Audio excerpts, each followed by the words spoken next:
We are back with another episode of the Todd Durkin Impact Show. This is Todd Durkin, and today you are in for a treat. I'm talking about a topic that all of us need to hear right now. It's all about wealth. Not just money wealth, but body, mind, and soul wealth, relational wealth, the things that we need to hear. But specifically today, I'm talking with someone who has directly impacted my life. He's my financial planner. And for the last several years, I've worked with Buddy Thomas as my director of the family office. Because when several years ago, I hired him to oversee all of my investments and my wealth, I'm going to be personal today. I'm going to share some of the things that Melanie and I have done for our family.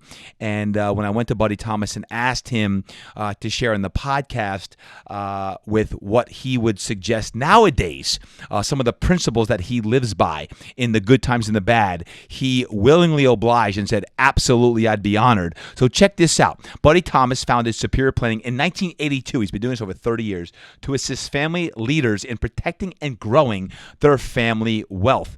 Over the years, he's personally guided hundreds of families on their path to realizing their vision and achieving their goals. He's the creator of the Super Plan, a pioneering family wealth and relationship management system that he shares on today's show that presents all the information necessary for family leaders to make important decisions in one up-to-date, easy-to-use format in good times and in bad. As the Chief Planning Officer of Superior Planning, a registered investment advisor, Buddy's responsible for the strategic planning and implementation progress of each client family, as well as the firm's operation and business development efforts. He's on the board of trustees of the Catholic Community Foundation of San Diego and Build a Miracle, as well as a member of the San Diego Rotary Club 33 and numerous other service, nonprofit, and financial services industry. So, my friends, today, when you hear from Buddy Thomas, realize this man not only is a client and member here at Fitness Quest 10, comes in 5 days a week and trains his tail off in the gym bright and early when most people are still sleeping, but he lives and breathes exercise, training, nutrition, and this. And the cool thing about today's episode, we look at the 6 killers of family wealth, the 6 killers of family wealth. We talk about also, being ridiculously rich or truly wealthy. What do we strive to? Is it being ridiculously rich or truly wealthy? We're going to define wealth and what that means. So without further ado, let's go out to my friend and my financial advisor, financial planner, and the director of our family office, Mr. Buddy Thomas.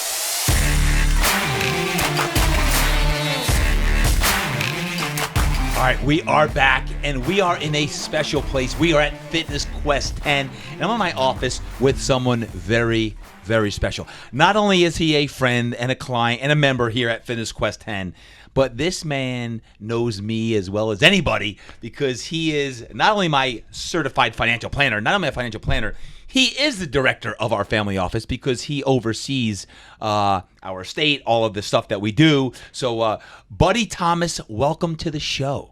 Oh, thank you. Thank you, Todd. Thanks for having me. It's just a pleasure to be here. It is great to be here. And for months, we've talked about having you on, but we've been all in kind of scramble mode with everything going on. I'm going to start off with that in a second.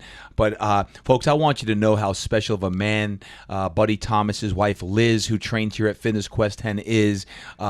He first met Wayne Cotton, one of my other mentors back, when was that, in the 80s? Yeah, in the early 80s when I first got started in this business. Yeah, and if you haven't listened to Wayne Cotton's episodes, the $1 Million Mentor, go back and listen to that. I'll put the episodes in the show notes in there. But I want to talk about not only fiscal fitness today, not only being financially sound, but also wealth. And wealth not just meaning money, but when you look at what Buddy does, he looks at the family, he looks at relationships, he looks at money, and he looks at how do you really create happiness and harmony within a family on that. And that's what he's helped me with. But I'm going to start off, Buddy, with today, like where we're at.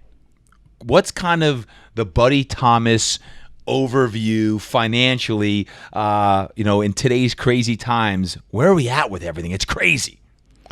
Well, today it's crazy in your face crazy. Yeah. But let's face it, life is crazy. Mm-hmm. It's always crazy. There's always something. Yeah. You never know what's going to happen next. Mm-hmm. I think we were all kind of lulled into a false sense of security, thinking we had more control over things than we do. And this is just kind of a smack in the head that, hey, this is it's a big world out there. There's a lot of going on. There's a lot of dangers. There's a lot of opportunities. But no one's in control, and what we all do is we try to have as controlled lives as possible. But every once in a while, something big like this happens, and the difference now is that it happened to all of us at the same time. Right. Usually in our lives, these events, devastating events that kind of change course and kind of mess up your plans, are personal. Yep. A disability in a family, sickness, you lose money or you make money, somebody passes away, you lose your job, you change careers. It's always something. Yeah. And this is just a big one that we're all experiencing at the same time. So whenever you're planning, you have to know that there are dangers, there are opportunities, and they're going to keep coming at you. That's well said. We've talked about this quite a bit, and I don't want to talk politics today because that's not going to get us anywhere on that. But when we talk politics and shutting down the economy, we can't control it because you've always come from not politics, principles. Let's talk about principles, and let's develop wealth with principles. And that's one of the reasons why several years ago when we started working together, it was never about the quick fix. It was never about how you're going to make a quick dollar. It was about, how over time, over years, what are some sound principles that you can do? And that's when we started working together. We sat around a table a few years back when you were writing your book, and talked about some of those principles. And you have something called the 6 killers of families. Is that what it's called? I want you to share the 6 killers of family wealth, because I think that's a great place to start. We don't want to kill our family wealth at this point. Yeah, well, family wealth. First of all, let's talk about family wealth. Family wealth is more than money. Mm-hmm. I know when we all think of wealth, the first thing we think of is money. Mm-hmm. But family wealth is based on 3 primary essential elements. Number 1, it's love. There are no families without love. It starts with 2 people falling in love. Yep. It's usually the way it works. The second thing is wisdom. That's your intellectual property, what you know, what's passed down for you for generations within your family. And the love and the wisdom is passed down, and sometimes they even pass the money down too. So, but it's kind of a cocktail.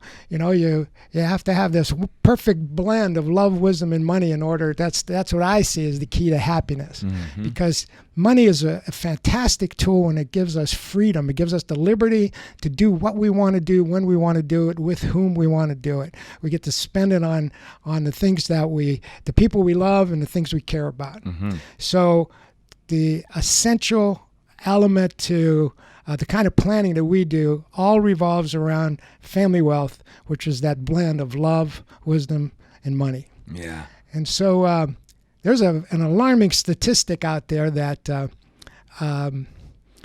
it's called shirt sleeves to shirt sleeves in 3 generations. I don't know if you ever heard that, but basically what happens is when somebody makes a lot of money, the first generation earns it, the second generation burns it, and the third generation yearns for it. And this shirt sleeves to shirt sleeves in 3 generations, almost every country in the world has a saying in their own language. Like in Holland, it's clogs to clogs. And I don't remember all of them, but any country you go to, because it's a human condition that people don't usually plan. Once they make money, they think it's going to last forever, and they don't attend to it. They think their kids will get it, and when they don't, they actually either get mad at them or the kids get mad at them, and nothing happens, and then the money's gone before you know it. Mm-hmm. So this family wealth, in order for it to continue, you have to be proactive about it, and that's where we came up with the 6 killers. That I kind of identified those over the years as I was working with families, because we've been doing it now for over 30 years, and we've worked intimately with a lot of different families, and I started to see these patterns. And these 6 killers are 3 of them are internal, 3 of them are external, and it's really important that you pay attention to them and know that this is what you're up against. Okay. What are they? Oh, you want to know? Yeah, I got to know. I got to know them now. This is good. The 6 killers. By the way, I want y'all to get tremendous value out of today's episode, because I hope that if you could do 1, 2, or 3 of the things that Buddy talks about, if you can apply these principles, or 1 or 2 of them, perhaps it allows you to establish a habit that will allow you to, over time, create more wealth. Wealth meaning love, wisdom, or money. So, number 1 killer, Buddy, what is it? Number 1 killer is spending more than you make. We call it negative cash flow. You'll never get ahead if you spend more than you make. You'll always be poor. So it's just really important that whatever you make, you know that a part of that is for your lifestyle, but a part of that is it's really important to start building your own capital. And so even if it's as simple as a savings account, okay, talk about a habit. Yep, that's the best habit to get into. No, what's funny right now, I can actually see people on the elliptical stopping in their note section on their phone. They're writing, number 1, spending more than you make, because you're going to write all 6 of these. I see you out there. You're all laughing because I can see you. I got cameras in your gyms. I see you all. I think it's brilliant, actually, because right now, with this crazy time that we're in, revenues are down for most business, not all businesses, but many businesses. Revenues are down, and expenses hopefully are down, but it takes being proactive in that, cutting expenses. So when you looked at spending more than you make on that, what are you making right now, and how do you cut your expenses? So I'm going to come back to each of these on that. Number 2 is what we call a bad investment policy. It's an investment policy that doesn't work. Now, I don't know if many of you, your eyes may have glazed over when you heard the words investment policy next to each other, but it's basically a plan, a blueprint on how you're going to invest your money. And there's a very formal way to do this, but the most important thing to remember is that you're doing it with time horizons and objectives, and you're doing it methodically and intellectually. And the most important thing to do is to write down your investment policy. And there's a lot of this information is on my website. You can go to www.superplan.com, and I've done a series of 55-second videos for all of you. That anybody wants to learn about any of these things, there's a video on each one of these killers. So if you didn't write it down, just remember superplan.com, and you can go over there and check it out. And I'm going to come back, because bad investment policy, there's an actual system that I want to share, what Buddy uses with me, that has allowed me to be smart over the last several years from a financial standpoint. So that's number 2. I'll come back to it. Number 3. Number 3 is a vague purpose. You're not sure why you're doing what you're doing. So if your purpose is as simple as to live a happy life and do everything you can for those you love, that's a purpose. It's like your compass. You'll always come back to it, and it's so important. I think it was Socrates that said the unexamined life is not worth living. That's right. So you have to know why you're doing what you're doing. I like that. Good, vague purpose. I'm not going to spend a whole lot of time about that, because I talk about purpose all the time, but we will come back to that. Number 4. Number 4 is overpaying your taxes. Oh, taxes. Taxes. We're going to talk about overpaying taxes. Okay. What describe that, and then we'll come back later on. Overpaying taxes. No one likes taxes. So, we've all probably heard the only things that are inevitable in life are death and taxes, right? Well, I believe that death is inevitable, but taxes, actually, you do have some control over. And what the problem is most people don't think about their taxes until April, which is 4 months after the year that you made the money and you did what you did happen. So it's too late to start thinking about tax planning in April. You have to start thinking about tax planning the previous January, and think about it when you do what you do. Like, are you saving money after you get paid and putting it in a bank account? And if it's for retirement, Are you doing that in a 401k when it's pre-tax? So you paid less tax, you ended up with more money than you would have if you didn't. So that's one simple way to look at it. There's a lot of men and women out there that don't even like looking at any of these finances because they don't like it. It's like, that's your job, honey. Guy or girl, doesn't matter. And they don't want to look at the family finances, the business finances. And I want to make sure right now that you listen to this episode because it's very important you understand where you're at. And if you happen to be a young adult, a young man or woman, a boy or girl, you're in your teens, I am going to deliver value with Buddy today about some things that you can use to establish great habits and principles now in your life that will help you as you get older and older as well. So number 5, Buddy, is what? Well, I want to say one more thing about taxes, and that's this is something you can absolutely control. And if you understand the rules, you can actually control your, you can minimize your taxes. You can't evade them because that's illegal, but you can avoid them. That's legal. And then, are you going to give us some ways in a little bit of how we can? Well, I already gave you one on 401k. That's right. 401k. We'll talk about that. Like that's the cheapest way to get free money. That's what I hear from my director of the family office, Buddy Thomas. Right. Well, it's a very great way to start saving on your own that you have control over. But I want to comment on something you said earlier. You said about a lot of people don't want to do this, and I was that guy. I was that guy until I think it was close to 40 years old. I did not, when I had my 401k at my employer when I was working, I didn't want to look at the statement. When they gave me the benefits statements, I didn't want to look at them. They were boring. I didn't understand them. They were confusing. And I have to tell you, now this is what I work with, and I realize that's one of the killers is just avoiding this. You have to take control of what you can control. And that's why I said the first 3 were personal, and that's watching your money and having your investment policy and making sure that your purpose is online. But these taxes is something that comes at you, and you can overpay if you want to. Government's not going to give it back. Yep. Okay. Number 5 was what? Number 5 is bad advice. Where do you get your advice? How qualified are the people you're talking to? We usually trust somebody, and once we trust them, then we ask them for advice. That doesn't mean they're the person most qualified to do that. I mean, it's really important that you trust them, but just because you trust them does not mean they know what they're talking about. So you can get in real trouble and somebody could be very, very sincere and give you advice that has hurt them in the past, or it hasn't hurt them yet, and they're giving it to you, and you can hurt yourself. So it's really important to get qualified advice.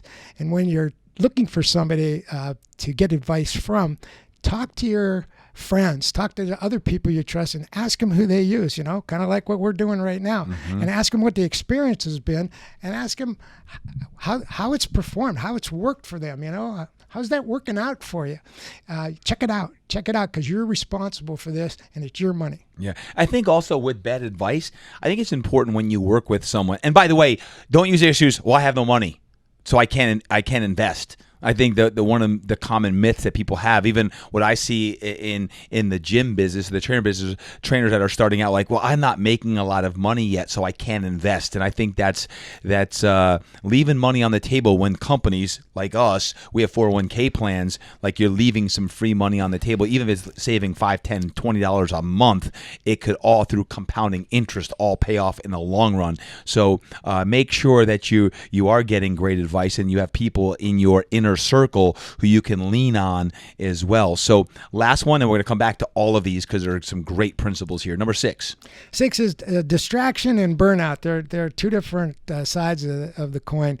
So distraction would be that instead of paying attention to these kind of things or paying attention to your family, you're doing something else. And it could be a bad habit, but it could be you're just working, you're working and you're not paying attention to what's going on at home. Yeah. So, or you're not paying attention at work and you're spending too much time at home. You're getting distracted on one way or the other. So there's that balance there. And I'm sure you talk about a lot about that. Yeah. And then burnout is, that's overdoing any one thing, and it's usually at the office or at work where you stop paying attention to your family and you forget about the love, because it's not wise to just spend all your time doing one thing and letting the most important relationships in your life go down the tubes. Right. You know what's interesting about this topic?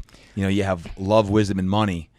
If money is tight right now, that's probably the number one thing people argue over is money, which often affects the relationship, right? So it's an interesting dichotomy that exists right now as the economy is in a downturn and we want to be smart with our finances.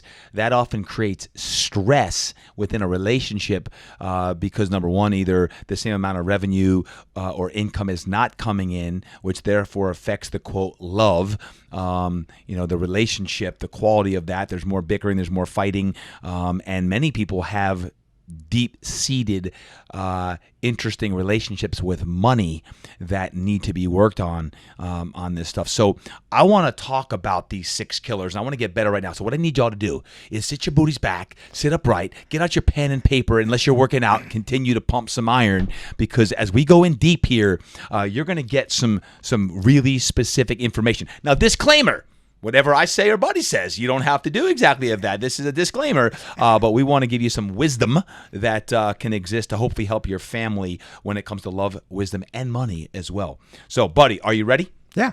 6 killers of family wealth. Number 1, you talk about spending more than you make. What are some ways right now that you all can generate more revenue? How do you do that? Now that when we talk about profit, remember profit's what's left over after you generate that. That means either, as Ken Blanchard talks about in the $1 Million Entrepreneur, I think it was, or 1 Minute Millionaire, is how you generate more revenue, control expenses. So I'll go first because Buddy's the expert. He's just going to take all my ideas, so I don't want to hear all his ideas yet. Is how do you control expenses first? Number 1, if you own a business, talk to your landlord. Is your landlord willing to work with you and reduce or abate your rent for a certain period of time? Can you renegotiate a lease right now when it comes to that? When you look at your business, are there things, if you own a business, that you can reduce some of the expenses? One of the things, by the way, we just did is we have 8 phone lines. We had 8 phone lines here for this. We don't need 8 phone lines. Our business is closed. We don't need 8 phone lines. So wait a second. We're paying how much for 8 phone lines? The phone is, we got 1 phone. We only need 1 phone line right now. We don't need 8. We don't have people sitting up there answering phones like a switchboard anymore. So let's reduce that cost. You laugh, Buddy, but that's the truth, because guess what?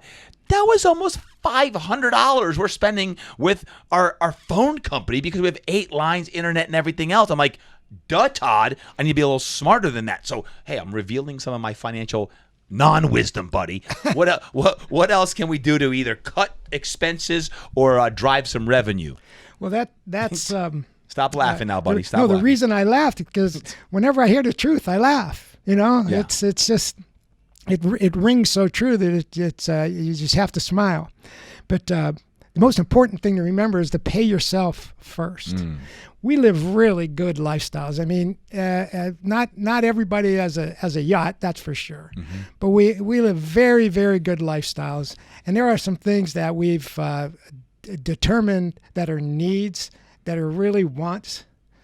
And if your priority is to pay yourself first, like you said, $5 a month, that's $60 a year.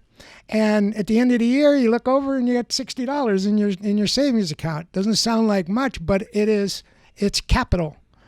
And personal capital is the key to financial freedom. Mm-hmm. So and that's why, when you talk about retirement, yeah, you're putting the money away. And the cool thing about that, those 401k things, I'm not saying that's the do-all and end-all, but you can't touch it till you're 65, so it kind of forces you to let it compound. But it's good to have your own money outside that you paid taxes on, that builds up so that when an opportunity or an emergency or something like COVID happens, you have dry powder. That was the most important thing that we looked for in all of our clients when this thing first hit and we didn't know what was going to happen, was how much cash do you have? What assets do you have available that if this is bad for a year or two, that's there to supplement the needs you have in your lifestyle. So this is a kind of a hard thing to do, particularly if you got a lifestyle that you got comfortable with, and you weren't thinking about this when you put it together. Well, if you want to get serious about it and you want to start building family wealth, which is a nice little part of it, is having a nice little stash of cash, is to look at those expenses just like you do with that phone. Yeah. Just look at what is here that's not needed that I just want. And if we think about it, most of what we spend our money on is what we want, not necessarily what we need. Yeah. So what do you need? And anybody that there's another book out that's a classic, Rich Dad, Poor Dad. On that. Robert Kiyosaki. Yeah. You ever heard about that one? And that's what it was all about. I mean, the guy lived in his car until he had enough money invested so that the income off his investments could pay for his apartment. Now he went overboard. But we all have that ability to cut here and there and to just sit back and enjoy the more simpler things in life. You'll get there later on, but if you continue to spend more than you make, you'll never get Well, that's there. an old Warren Buffett thing, right? Like living within your means, because Warren Buffett is a perfect example, one of the wealthiest men in the world who lives a fairly simple life, driving the same car he's driven for a long time, same house that he's lived in for many years on this. It's the discipline, day over day, good times and bad times, to continually invest in whatever he's invested in as well. And we look at that when it comes to just habits. I think this is something that's really important. Line item by line item. Can you go through let's say your P&L statements right now, or when you look at your accounting reports, what do the line items say? And some you need to keep, and some you may want to get rid of or reduce, which ultimately allows for profit on that. I also think this. Driving revenues. Let me ask you all a question right now. What can you create in your life? Whether you're an employee, an employer, an independent contractor, it doesn't matter to me. What matters is what can you create in your life that potentially can generate some impact? Because the more impact you can create, to me, I ultimately believe that comes back to your pocketbook, to your wallet, because it's about, hey, if there's 1 million people who have a problem, how does my product program help the problem that 1 million people have? Well, if you can create that, you have an idea for it. Everyone's rich person, rich man or woman, once had an idea. And if you act on that idea with a sound business plan, you run it by smart mentors, colleagues, friends that you have, and you create something that ultimately can help solve a $1 million problem, now you have something that can drive revenues. And whether that be small or big, I think it's important. How can you drive revenue right now? What can you invest your time, energy, or money into that will help you drive revenue, right? If you keep doing what you've been doing, you're going to keep getting what you always got, unless you are either going to drive more revenue or you're going to control expenses, or hopefully both, that you get that disparity between your revenues and your expenses are going down, which leads to more profit, which allows you to have more financial freedom, which allows you to do great things with your money in the good times and even possibly the bad as well. So I love that. Number one, spending more than you make is a killer of family wealth. Anything else to add on that, buddy? No, but I think it's a great segue to the bad investment policy, because what you're talking about is investing in yourself, finding ways to make money. So you don't just have to save the money in order to give it to, put it in some mutual fund or buy some stock with it. You could do that if you're good at it, but one of the best investments you can make is in yourself, particularly if you have an idea that really creates value, as you just said.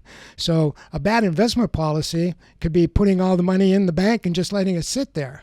Maybe a better investment policy is how can you deploy that capital? How can you leverage it? Who else is out there that might be able to partner up with that can help you grow, that has the same vision as you do? So investment policy, there's two kinds of investment policies. There's what I call the private and the public. The public investment policy is for all the stocks and bonds and tangibles and other investments that are out there. But the private investment policy is how will you make money? It's another thing out of Kiyosaki's book. He said, he asked his friend's father, how do we make money? And he thought they meant you went and printed it, But you find out that if you can add value, you can make money at it. And if you can't make money at it when you're adding value, then you're doing it out of the goodness of your heart, but you have to know the difference. Yeah. So number 2 is bad investment policy. Buddy, can I give away a couple of my secrets right now? Hey, it's your show. I'm going to give you a couple secrets. Folks, this is real. This is the real deal right here. Let me be honest with you. When I started working with Buddy, I'm like, Buddy, what's the best investment I want to make? I want to get in a good policy. I want to get a good investment. I want to make some money. He's like, whoa, slow down there, TD. We need to first button you up in ironclad, make sure your insurance is all taken care of. Like, that's not sexy. Insurance, like, I don't want more life insurance. I don't want more insurance on my business. He's like, number 1, we're going to make sure that you're ironclad, all the God forbids. I'm like, man, I already like this guy. He's telling me what I need to do, not what I want to do, because I'm like, where can I invest my money?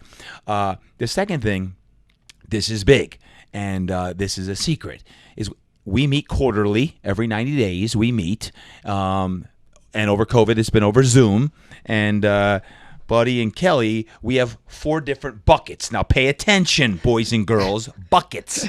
Now these buckets, some I like and some I don't like, but Buddy and Kelly keep Melanie and I in check with our 4 buckets.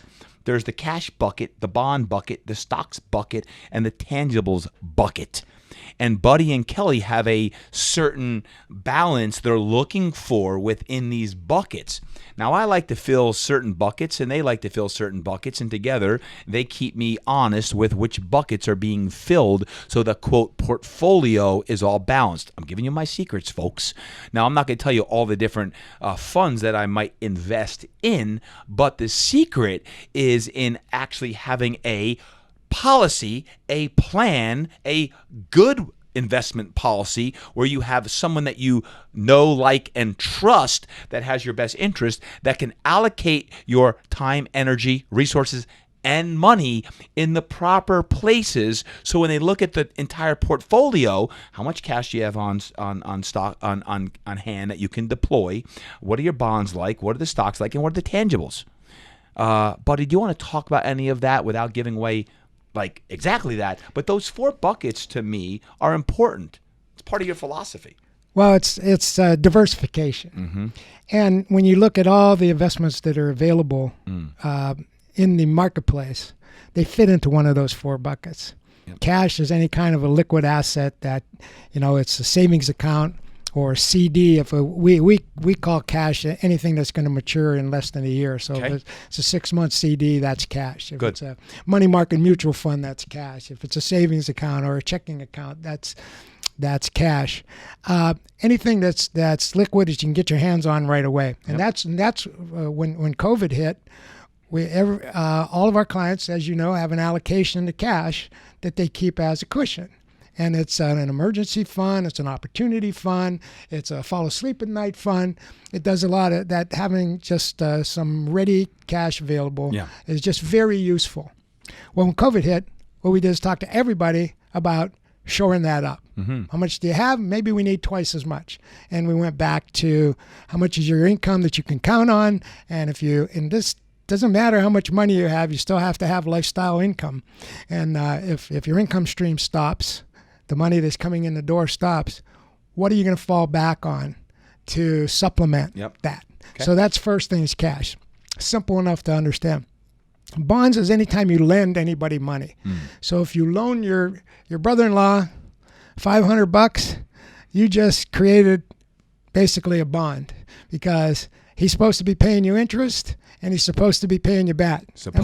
Yeah. That might be a junk bond. All depends. If he has a lot of money and he just wanted to borrow some from you because he needed it for a while and you're going to get it back, it's a higher quality bond. But bonds are whenever you loan someone money, whether it's a long-term CD. You give it to the bank, and they're going to give you your money back plus some interest. You actually buy a bond. You can buy a bond mutual fund. There are bond ETFs. So there's lots of ways to get into what we call the credit market. When you're in the credit market, you are providing credit to somebody else. Yep. And then the quality of that credit matters and how you get paid matters. So a preferred stock, which the price doesn't change, but the income comes in and you can get your same dollar amount back that you paid for it, we consider that a bond. This is where it gets confusing because it's called a preferred stock, but it's really credit, right? Yeah. It's really a bond. You've loaned somebody money. Okay. And then stocks, that's when you own part of a company. And we all know what the stock market is. That's when when most people talk about the economy, they usually talk about the market. And then they go, the market. Well, there are really four markets. There's a money market, a bond market, a stock market, and the direct investment or the tangible market that we call it. But most everybody talks about the stock market because it's real sexy and it's very liquid. You can get in and out any day. It's also very volatile, and there's a lot of different ways you can own stocks. You can actually just a lot of different ways. You can buy derivatives. If it's a derivative of a stock, it's a stock. If it's a derivative of a bond, it's a bond. So it's really important to realize that it's really not as complicated as it looks. It's extremely complicated because they have all these different names. But almost every securitized investment, that means an investment that you can buy openly on a market, it fits into one of those four categories. What about tangibles? Tangibles is kind of the great ignored asset class. And tangibles are things like real estate, or owning a piece of an oil well, or owning a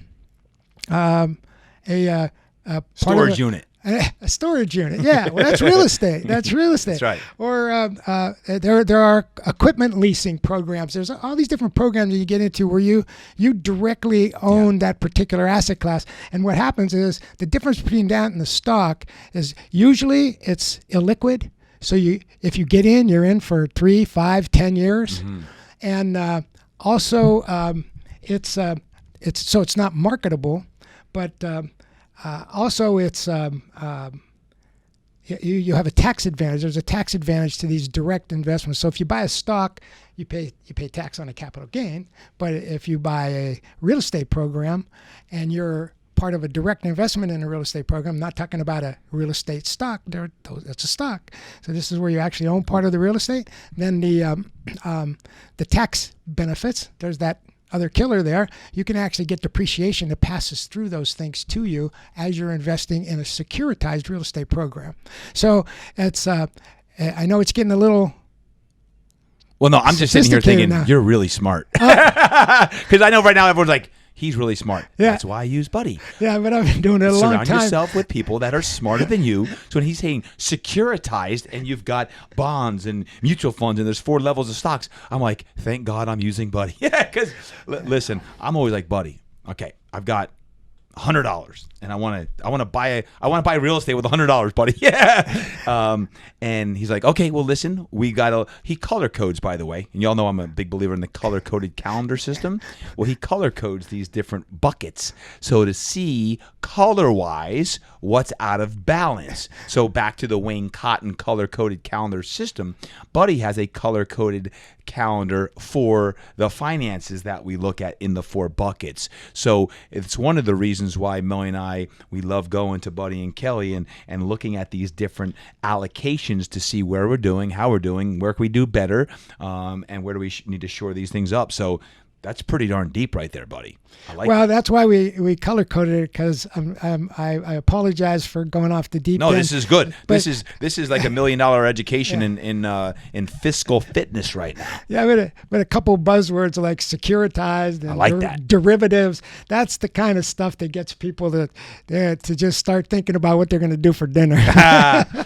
or like, you know what? I need to find someone smart in my life like you. No, but I want to go back to color coding. So green is cash, right? Yep. Cash is green. That's right. It's green machine. It's green, right? And blue is bonds because they're boring, right? You loan somebody money and they're going to pay you back if everything goes right. Stocks are red because they're volatile. They're bounce all over the place. And tangibles are brown because it's like real estate. It's kind of in the ground, or it's oil. It's something that's really, it's just simply tangible. And the important takeaway from this is that there are 4 different markets, and it's really important to have that cash cushion so that when things do go wrong or an opportunity arises, you either bail yourself out or you can take advantage of it. A couple of specific questions. Number one, I do believe there are opportunities right now in the market, even though it's very volatile and there's days where we're down hundreds of points in the market. There are opportunities right now, correct? Oh yeah. Oh yeah, every time there's a major change, there are opportunities, and a lot of things get undervalued. Another big word. Their price goes down because people look at them and they go, "Well, that's not a good investment anymore." Yeah. So, like real estate, there are some real estate investments that are good and some that are not so good right now. So, like retail shopping centers, probably going to have trouble for a long time because government's got them shut down. Yep. A lot of these businesses are going to go out of, a lot of these places are going to go out of business. And There'll be vacancies. And there may be vacancies. So maybe it's not a good idea to be a landlord in a retail shopping center. But if you are, you want to do things like you were talking about before and make sure you you work with your tenants to make sure that, they're going to stick around and pay the rent. But right now, unless you have a lot of cash and you can buy a retail shopping center for below market, and you have the staying power for when it comes back, you can be well positioned. Could be a bad investment for the guy that's got it and has a big mortgage and has to pay the mortgage. Could be a good investment for you because you have the capital. Tony Robbins talks about that a lot, like doing the opposite of everyone else in times like this. You do the opposite when things are good, and that is you save up your cash, and then when times are bad, that's when you would deploy and buy real estate or whatever it is you're going to invest in, depending on that good investment policy. Just a real quick question for you: if someone has a 401k, a simple or SEP IRA, what bucket would that be considered? Because most people hopefully are either have one of those three or are considering one of those. Yeah, well, if you're in a 401k plan, your choices are pretty much bonds and stocks. You can leave it in cash, but that's not a really good idea because if you leave it there too long, inflation will just erode it away. So you're actually guaranteeing yourself a loss.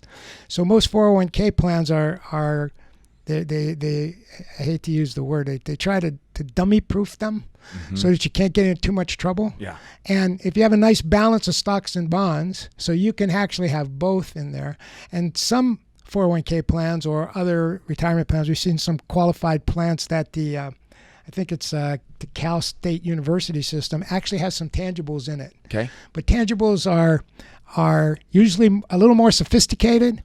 And in order to keep it understandable for all the participants, most plans don't have them in. But you can have all three in your.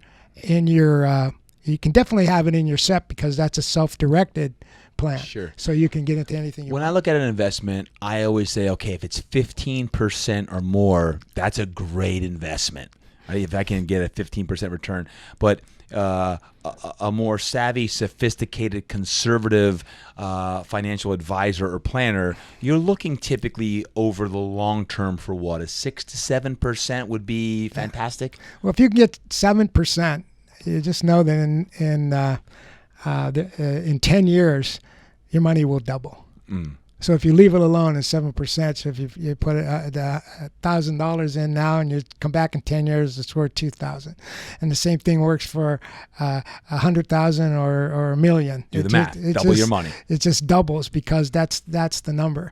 And in order to get much more than that, first of all, you probably it's a challenge to get that. Most financial advisors now are talking about 4 or 5% over the long haul. Yep. But you have to remember that inflation's in there, so it's kind of eroding it away. But you pick a number, and there are investments out there. If you look for them, and you once again go back to that other thing, you got to do your homework. Okay, let's move on to vague purpose. Number 3 was vague purpose. I don't want to skim over that because if you have a vague purpose, I think it is a killer of family wealth. How do you deepen that purpose? Well, this goes back to Socrates, right? Who are you and what do you really want? Who are you really and what do you really want? And it's introspective. Yeah. So only you know what makes you happy. Yeah. It's interesting. I'm leading a program right now in my mastermind. It's called GSD. Not Get Stuff Done, but it's called God-Sized Dreams. Because I think right now, actually, in this unprecedented time, I think it's really interesting to do some introspection. And to really think when you have your God-sized dreams, what's stirring inside of you? Chapter 9 of my Get Your Mind Right book, I talk about tapping into your whispers.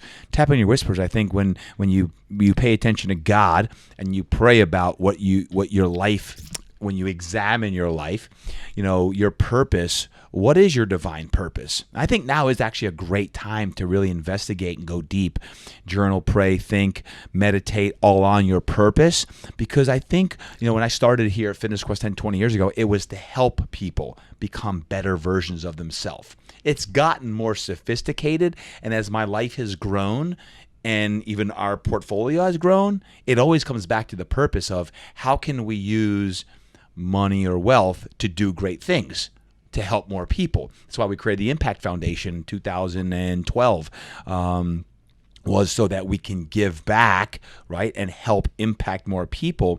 So I think now is a great time as you're listening in, when you think about purpose, is you have to spend time on your purpose. It's not just comes to you, like you're hit with a lightning bolt on your purpose. I think it's very intentional. I think you work on your GSD. You work on your God-sized dream. You serve people. You be all into where you're at right now. And you ask yourself, man, am I living my purpose? How do you discover that? I always get that. Well, how do you really do it? You do it by literally serving more, being all in, and then you find, am I happy? Am I finding peace with what I do so that you feel fulfilled? Because ultimately, at the end of the day, what do we all want to feel? We want to feel loved. We want to feel fulfilled, that we fulfilled the potential that God gave us, and we're tapping into those gifts. That doesn't mean you can't make transitions. You can't make pivots in your life to make sure that you're on purpose, because as God's laying down new purposes or new ways and directions and paths to go, as long as you're serving your deepest purpose, that will allow you to generate more, quote, wealth. Wealth not just meaning money, but more love, more wisdom, more fulfillment with your relationships, so forth and so on. So I love that one. I didn't want to skip over it in the beginning when I was talking about it, because purpose to me drives everything. Passion, purpose creates impact, right? So in my experience, I've found that a great way to find your purpose is to do a little introspection and ask yourself what your unique ability is. Mm-hmm. So we all have unique talents. Yeah. I have a son that can play any musical instrument that there is. He just picks it up and starts playing it. He had a little trouble with the trumpet because he didn't know how to blow through it, but he even mastered that, and he actually plays that in a band now. But each of us have these abilities. Somebody once told me just recently that I'm really good at running meetings. And what do I do all day, Todd? I have meetings with people, yeah. Right? So that's my value, is I can sit in a room of people, and whatever they want to talk about, I can keep them on track, and we can get something done at the end of the day. All of us have these God-given talents, yep. And if we develop those talents and we agree, we first of all discover them, and then secondly commit to getting better at them all the time, it's almost impossible not to add value to the world. Love it. Love it, love it, love it. So make sure you have that deep, driving, divine purpose, which will help you generate family wealth. Number 4, killer of family wealth, is overpaying taxes. How do you elaborate? Because one of the things I remember we first started working together is, hey, Todd, I can help you be more strategic in making sure you're smart in how you allocate everything with your taxes. Talk about a little bit more about overpaying taxes. Well, taxes are taxes that you pay to the government, of course, and there's lots of them, particularly here in California. I mean, everything is kind of taxed here, mm-hmm. But taxes are also you could be overpaying on the fees you're paying to mutual funds. Mm. You can be overpaying on your phone bill.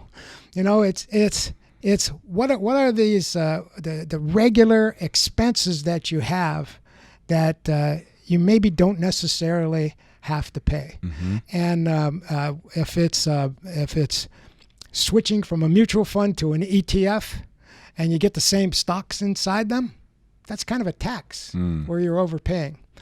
But the big one is the governmental tax. Governmental taxes, because if you own real estate, you get to depreciate. If you own rental real estate, you get to depreciate the asset, which means that the income that comes in, you're not taxed on the whole thing.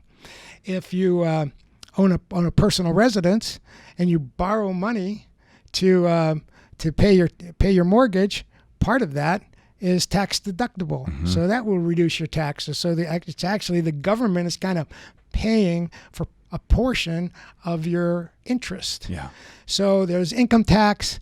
There are also gift taxes and estate taxes and state taxes. There are sales taxes. There's just taxes everywhere you look, and not all of them, and not all of them are completely mandatory. Like the estate tax, we consider that a voluntary tax. It's a 40% tax on over a certain amount of wealth that you die with, but if you arrange your estate in a way that you can arrange your estate in a way that it's not taxed at all. Yeah. If you do it ahead of time. So it's a game with the government. The top price is like going into a retail store and saying that's $10, and you just pay $10 when if you go online, you might be able to get it for $7.50. The taxes are the same way.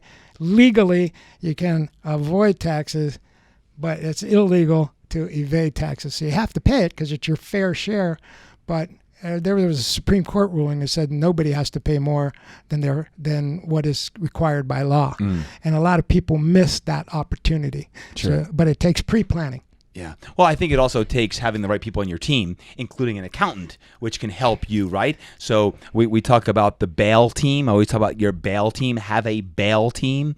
Who is your banker, right, on that? Who is your accountant? Your I is your investment slash financial planner. It also could be your insurance agent. And your L is your lawyer and your landlord, potentially, right? So your B.A.I.L team, those are the people you need on your team on this, because it's really important that we'll get into that in a second about good advice. But one of the things I was told once, buddy, and this kind of got my mind right about taxes is this. And I don't think I'll feel like it is this year, because I don't think I'm going to have a big tax bill like most people won't. But when you have those years, if you walked out of the account and you're like, oh my gosh, I can't believe I'm spending this much in taxes. A mentor once told me, that's a blessing to pay those taxes? Do you know the expense of what those folks overseas are fighting for your freedom right now? That you have an Army, a Marines, an Air Force, a Navy, the military, all these folks, when you pay taxes, that's for you to be able to create what you create. When he told me that was like 2010.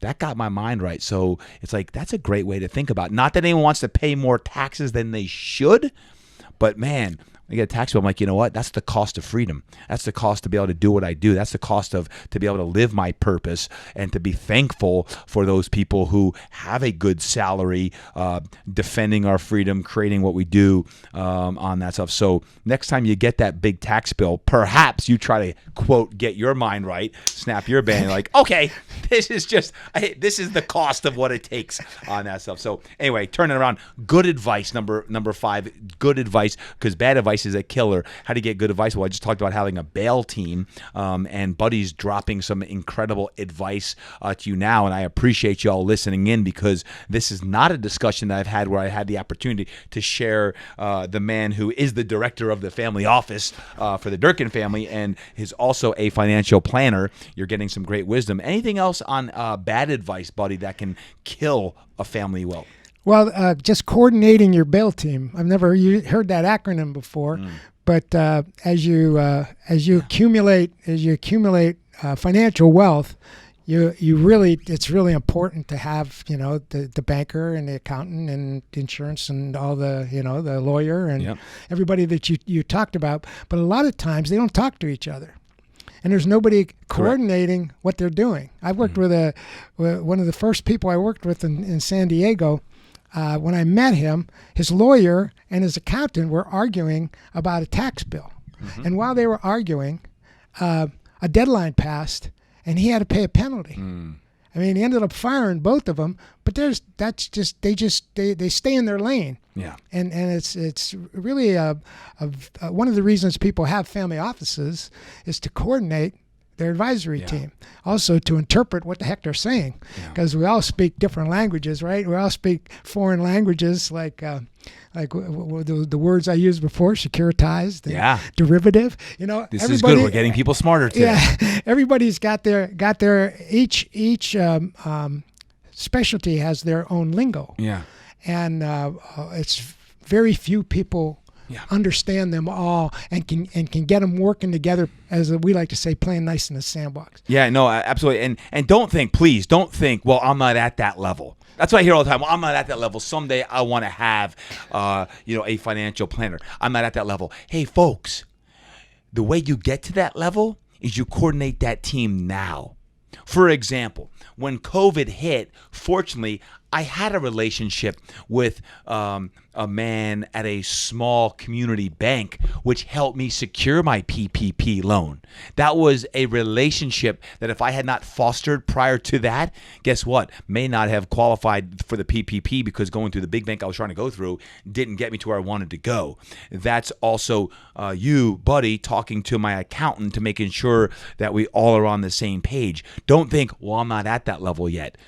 All of you listening in right now, regardless whether you are starting a 401k, a SEP, you're starting to do some small trades, or you're starting to do putting away some college funds in a 529 account, whatever that may be.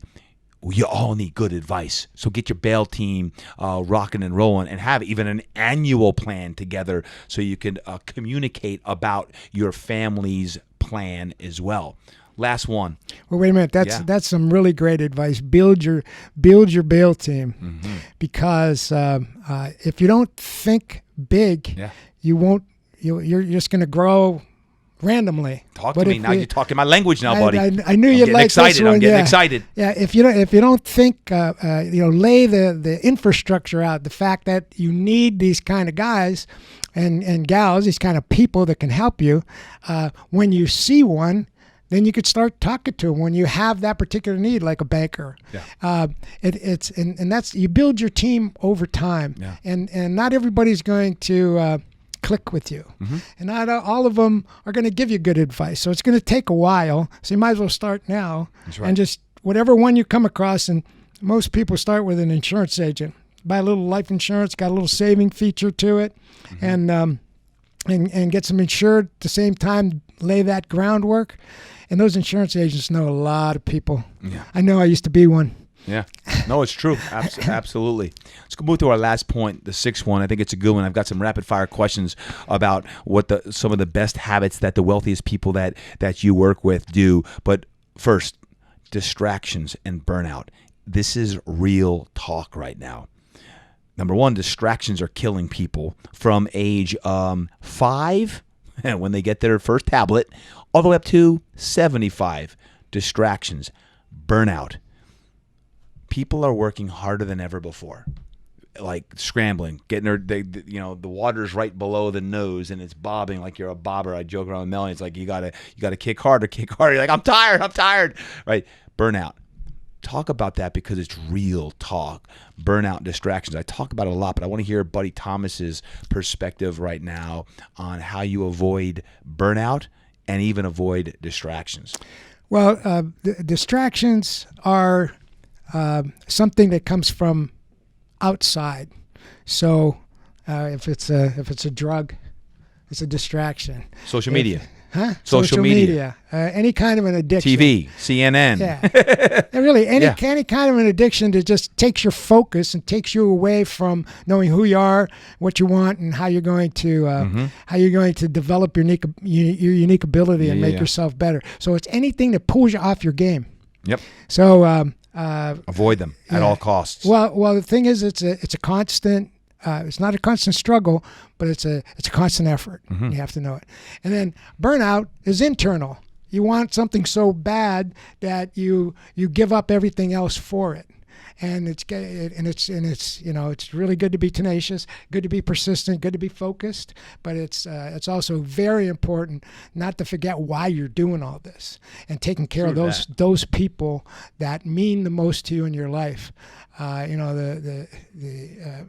It's just and once again, constant effort. It's just like being up on a surfboard or skis or anything else. You got to keep your balance. You know, I was on a Mellow Yellow 4-day staycation here recently, and when I was driving back, I thought to myself, this should not be I hadn't taken one in probably 5-6 months since March 18th. I hadn't taken any time off. Not good. I'm always talking about get every 90 days. But now more than ever, I think we need to infuse more Mellow Yellow time in our schedules because of how hard we're sprinting. Everyone is sprinting hard. Teachers who are doing virtual right now, coaches who are all virtual, trainers. Look, buddies, we've been doing Zoom sessions. You got to figure out technology. The first responders, doctors, nurses, police officers, fire, everyone's working harder. The only solution to burnout is taking care of yourself more than ever before. We talk about, it's mandatory that we have extraordinary personal care. What are we doing right now to take care of yourself? One of my favorite quotes of all time is, he or she who has their health has 1,000 dreams. He or she who does not has one. So how do you get your health? That's a discipline. So we look at the discipline of burnout. It's like if we're running ourselves in the ground and we're not permitting ourselves to get the Mellow Yellow time, then you're going to burn out. When do you get your big ideas? When do you get your wealth? When your feet are between the sand at the beach, or you're hiking up in the mountains and you're at 5,000-10,000 feet altitude and you're hiking and you're outside and you're in nature, you look at the green, how beautiful it is. Guess what? You get a big idea, you get a big aha. And that's when your aha turns into a creation. Your creation turns into something to solve the $1 million question on that. Then you have your B.A.I.L team set that you can go to, and you can have your people then make sure that you all come together to create what needs to be created so that you can put yourself in a different whole stratosphere on that. Where does that start? At the beach? Yes. When the quiet time? Yes. When you're working out? Yes. The big ideas aren't coming right where I'm sitting right now in my office at Fitness Quest 10 while I'm doing this podcast. It's when I'm away from everything and my mind is quiet. I'm out in nature. That's when you actually fuel your purpose. That's when you fuel your dream. That's when you tap into the whispers. And then you have the discipline. I talk about this in Get Your Mind Right in chapters 3 and 4 about WTF, what the focus is going on, right? TG on that is when you look at the distractions that are killing us, kids, athletes, entrepreneurs, moms and dads, we're getting crushed with distractions on turning it off, putting in that focus bubble, as I call it, putting your noise canceling earphones on and focusing on the 3 things. Count them. 3. 1, 2, 3. What are those big three things that move your spirit? What are they?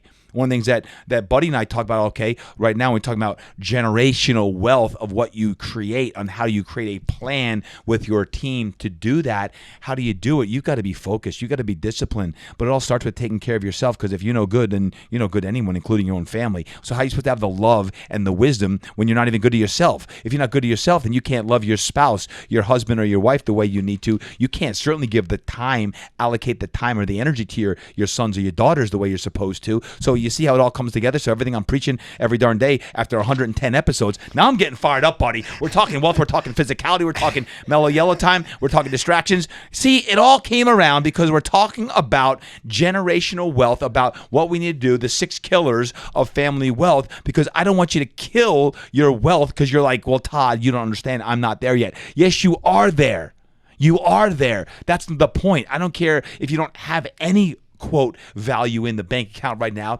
Every step you take and make today counts, because as we talk about in Darren Hardy talked about in Compound Interest, one of my favorite books on money, and that is like, man, you got to every day make deposits. You make daily deposits in your physicality with your training or your nutrition, making daily deposits with, hey, I used to literally, buddy, you don't even know this. I used to go to the bank when I was a kid and deposit like 25 cents because I found a quarter, and I'm like, my mom and dad were like, what are you doing? I'm like, I'm depositing 25 cents into the bank, and it was like, make deposits daily. Every day, make deposits daily. Enough of my rant. Anything to add to that? Yeah, well, you're making deposits when you're not distracted and you're paying attention to your family. You're making deposits. Stephen Covey called them emotional deposits. It's an emotional bank account. Yeah. When you're distracted and you're in burnout, then what you're doing is you're doing withdrawals. Yeah. But Yeah. make those deposits and making the deposits and talking to your children and your family and your spouse about this stuff makes deposits. Just by talking about it, you're making deposits. Love it. Rapid fire questions. Rapid fire. These are quick answers. What are some of the best things that the wealthiest clients that you've worked with or know? What are some of the things that they have done to create that generational wealth? First of all, they focus. They focus on what it is they're very good at. Mm-hmm. So it's usually a unique ability. Yep. If somebody is a really good salesperson, a lot of salespeople just spend. They make money and then they spend it. But the really good ones that build wealth, they make it, they bank it, and they spend some. That's that negative cash flow thing. Yeah, right I was going to say, back to number 2, one, spending right. more than you make, right? On that right there. That's good. Okay, if someone has someone who's in high school, middle school, or elementary school, and there's looming college costs coming up, and boy, oh boy, college is expensive nowadays. What are one or two things that they should do to save for college, assuming they're not going to get a scholarship? Well, you have to kind of attack it from all fronts. So you want to save as much as you can, and you have something to get started. You want to see what you can do as far as scholarships. There's a lot of fantastic scholarships out there, but you have to look around. And this is why developing a unique ability while you're young, there will be scholarships just for that particular ability. Student loans are not bad if you don't overdo it. Don't put the whole thing on the credit card, because otherwise you come out of school, and if you don't have a career that's going to pay for it, you're stuck. And then cash flow itself, work. So there's no magic here. Yeah. It's just like anything else that you want to buy that's expensive. You probably have to go a couple different ways and package them together. I've always had this philosophy. The number one thing that is really, really financially illiterate, bad financial, don't run up your credit card debt. Oh, that's the worst way to bet. I was using that as a metaphor for the student loan. Yeah. Student loans are much better than credit cards because the interest is way lower. Can't get ahead. Some credit cards now are in the 20s. They're at 20%. You got to look at the back. Cut that out. Look That's at a the Dave back Ramsey thing, right? Dave Ramsey. Yeah. That's number one thing. Cut up your credit cards on that or pay them off every time you get them. If you don't have the money, don't buy it. That's right. Two other things. Last one. If you were talking to a kid right now, I don't know, 10 to 20, you had to give them one piece of financial advice so that they could someday create some money, some wealth. What would you tell them? It's the same for everybody, whether it's a kid just starting out or a multimillionaire. There are 3 elements to this financial planning. There's your lifestyle cash flow and how much it costs and where it comes from. There's your portfolio, save some money. So the first one is live within your means. Yeah. Secondly, save some money. And the third one, think about your legacy. Why are you here? Put those 3 things together. That's what I did with we've done with our sons, and we started with their graduation money, and we started a little portfolio, and they both had little student loans. One of them paid them off right away. The other one's still working on it. Yeah. But they're looking at their balance sheet, which is your portfolio. So the cash flow, your balance sheet, and your legacy. Always think of those 3 things whenever you're doing anything. I love that. Here's one. I got one for you kids. Listen up right now. You want to make some money and you want to learn what it takes to make some money? Start hustling. Start a side hustle right now. Gary Vee talks about this all the time about like trading sports cards. I remember when I was a kid, I remember shoveling driveways, $20 a driveway. I had the accounts before it even snowed out. When it snowed out, I was shoveling. In the fall, I'd be raking leaves, and I had the paperboy. Kids, have a side hustle. I don't care what it is, what you create. I don't care if it's a lemonade stand. I don't care if you have a side hustle of selling cards, or you want to create a car washing business, whatever it is. Have a side hustle. Learn what it takes to actually generate money. What a sale is. Learn how to sell, because even if someday you're going to work for a company, It's all about sales. You have to make sure you can generate revenue, because guess what? Mom and dad ain't gonna feed you forever. You're gonna eventually have to create money and revenue for your company or for yourself. So that's a really important aspect. It's buddies number one is like you got to generate revenue. Learn now of like that hustle that it takes at 5 a.m. or on Saturday or Sunday or whatever it takes. Is get that side hustle started now. Find something you're passionate about. Maybe it's music. Maybe you want to learn how to sell online. What's your passion? Turn it into an actual revenue generating machine now. Last question. Please talk about this book that you wrote, The Coming Widow Boom. On that, talk about that. Well, this was, I wrote this a while back because an estate planning attorney introduced me to a number of surviving spouses. And what I found, another alarming statistic, is 80% of the time the husband passes away first. 80%? 80% of the time. Average widows, 80% of the time. Why is that? Why is this? Why? I have a. Is it the wives killing the husbands, the stress of them, or is it men or men don't have like the health? Like that? I'm interested in this one. It might have something to do with distraction and burnout. There you go. But I had to stop you on that. Okay, we could have had a ball with that one. But 80% of the time, and that's been a statistic for at least 300 years, maybe longer. So that's it's kind of baked in. And the average surviving spouse is. The average widow, 80% of the time, is 57 years old. So it's not just the older people that are passing away. There's 25% of widows are under 45. It's remarkable. Wow. So and then the average surviving spouse lives for 14 years after the husband passes away, and they're usually not the one that's financially sophisticated, because and it's not because they're not smart enough, it's just they're not interested. They've got other things that they want to do for the most part. So anyway, so I thought it deserved the book after I saw it. So we created a program for them that we called the Widow's Bridge, because it's the worst, it's the most stressful life event of all. There's a study done back in the 60s that losing your spouse is the most stressful life event of all. And the fact that they have to settle an estate, which is something that their deceased spouse didn't have to do, which is a whole new thing that you have to get involved in with all kind of new jargon beyond what we were talking about before. And they have to grieve. And the longer and the closer the relationship, there's grieving. And then they've got to settle. Well, they have to settle the estate. They have to grieve, and then they've still got to do their cash flow. They have to do their balance sheet. They have to do their a legacy plan. So they have to constantly. There's all these things that they have to do that kind of overwhelms them at that moment. So we created this 2-year program to help them do one step at a time, to settle the estate and take care of that stuff during the first year, and then start planning at the end of the first year and do the second year. We call it the Widow's Bridge.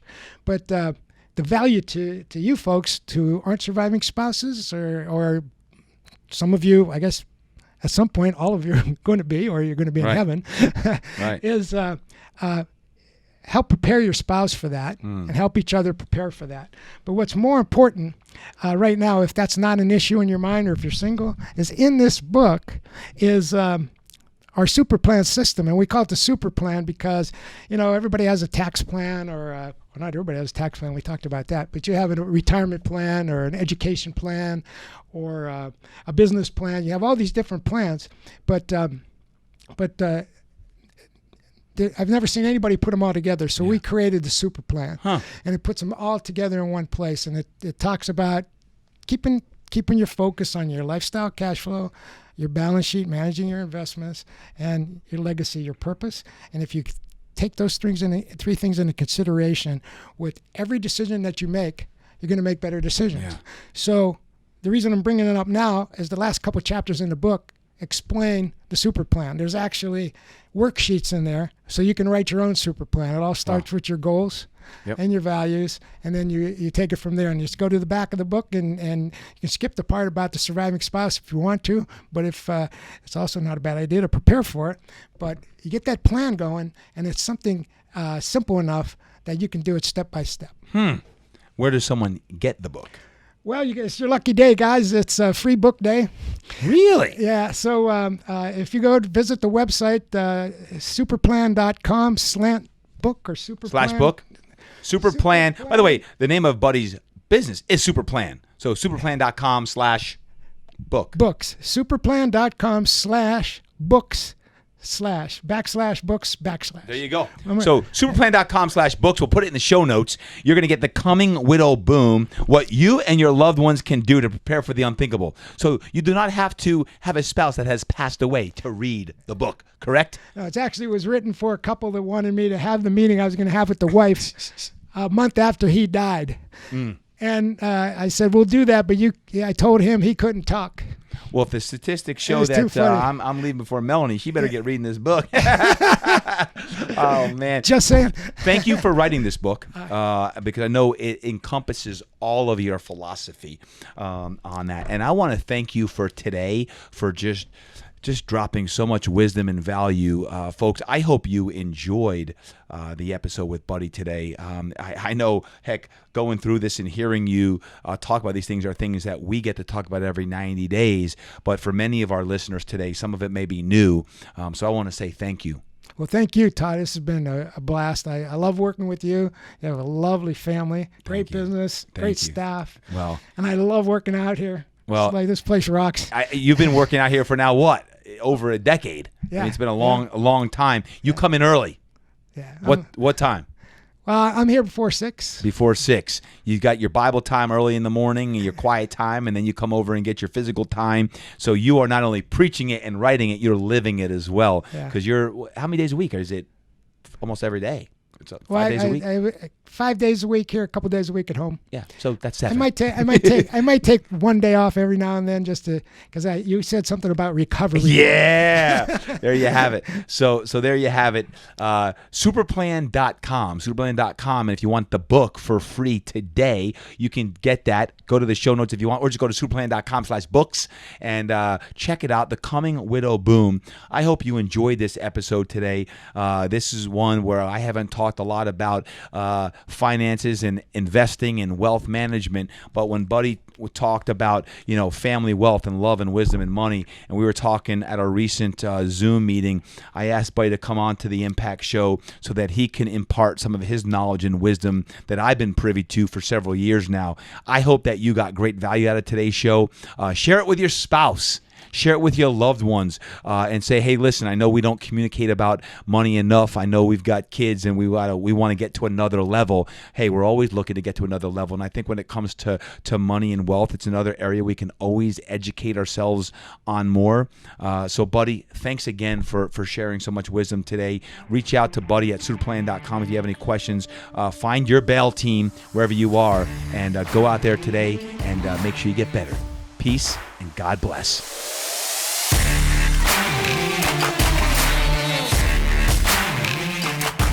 My friends, if you made it this far, congratulations. About an hour and 15 minutes with Buddy Thomas. Why did I go with a longer episode today? Well, because Buddy Thomas is someone who actually has given me a lot of, quote, wealth, love, wisdom, and financial wisdom when it comes to this. And I wanted to really pick his brain when it comes to the 6 killers of family wealth. If you truly listen to that episode, it might even be worth going back a second time. Sometimes you listen to one of these episodes and you can even glean out more information the second time. That I wanted to share Buddy with you because he's a man that I lean on when it comes to money, and it comes to wealth and what I can do when we generate revenue, what we can do in the good times and even in the bad times. And I know that, from the B.A.I.L team and when you think about your own finances, wherever you are right now, whether it's good or bad, I want you to think about what can you do to improve your finances? What can you do to improve your financial wealth? Because the bottom line is we do live with purpose. We do live with passion, and we're always trying to create impact. And money is part of that. How you create that money and do good things with money. Remember this, money is energy. Money's energy. So I want you to create great positive energy today. I want you to be the most positive person in the room today and go out there and create good things in the community today. And I promise you, if you do that and you surround yourself with the right people, guys like Buddy Thomas, people in your inner circle that you're listening to messages like this that are going to lift you up. If you have a long-term plan and you're consistent and you're disciplined over time, you're going to have the love, the wisdom, the money, the family wealth that you desire to go out there and live the life that you want. We talk about live a life worth telling a story about what's your story. I hope that today's episode, you were able to go even deeper on your own life and to think about what's the story that you're creating. Make the changes you need to make today. Get more discipline, have the habits that you need to, and know this, that if you do that, you're going to create the family wealth that you desire, and you're going to be either ridiculously rich or you're going to be truly wealthy.